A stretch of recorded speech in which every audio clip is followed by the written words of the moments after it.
देखिए क्वेश्चन है हमारे पास। क्वेश्चन में हमसे बोला गया है वह द्विघात समीकरण बताइए जिसका एक मूल 2 हो तथा मूलों का योगफल 0 हो।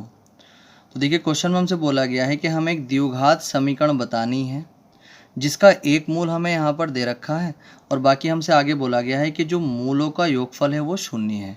तो यहाँ पर इसके जब हम हल में चलेंगे तो सबसे पहले हम ये देखेंगे कि जो एक मूल हमें दे रखा है वो क्या है। तो जो इसका पहला मूल है, पहला मूल है हमारे पास 2। ठीक। अब देखिए एक बात आप हमेशा ध्यान रखें, जो द्विघात समीकरण होती है उसके 2 मूल होते हैं। कितने मूल होते हैं?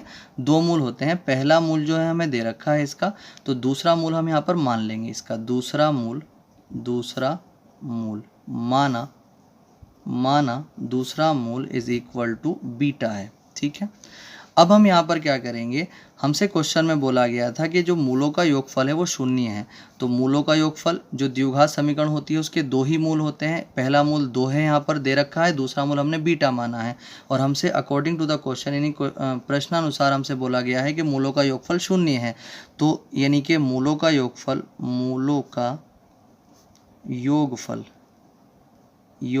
कितना है?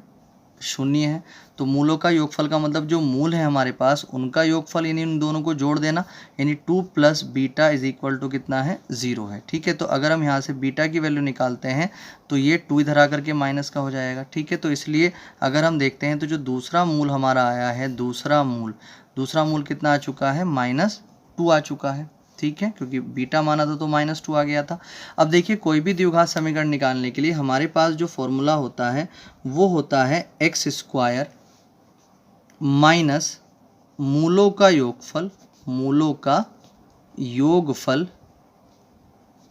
इंटू x और प्लस मूलों का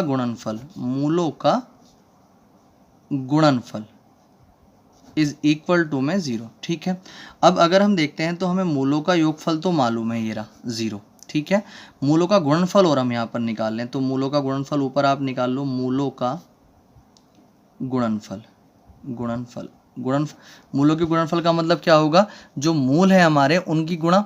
तो अगर हम देखते हैं तो मूलों के गुणनफल का मतलब पहला मूल 2 था, दूसरा बीटा था, तो 2 गुणा दूसरा कितना था? बीटा।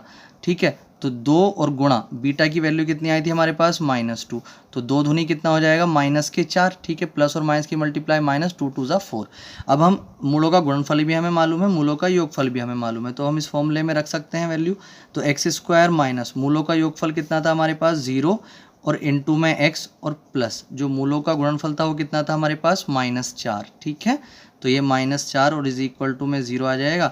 अब यहाँ पर x² को तो आप ऐसे ही रखें, 0 की x से मल्टीप्लाई करेंगे 0 हो जाएगा पूरे का पूरा। ब्रैकेट से पहले प्लस का साइन, अंदर का साइन चेंज नहीं करते हैं। फिर अगर ब्रैकेट से पहले प्लस का साइन होता है तो -4 ही आ जाएगा इज इक्वल टू में 0। 0 जब भी प्लस या माइनस को उसे हटा दिया करो तो ये हट जाएगा यहाँ से। तो x² - 4 इज इक्वल टू 0। ये हमारी द्विघात समीकरण आ चुकी है, इसका आंसर आ चुका है।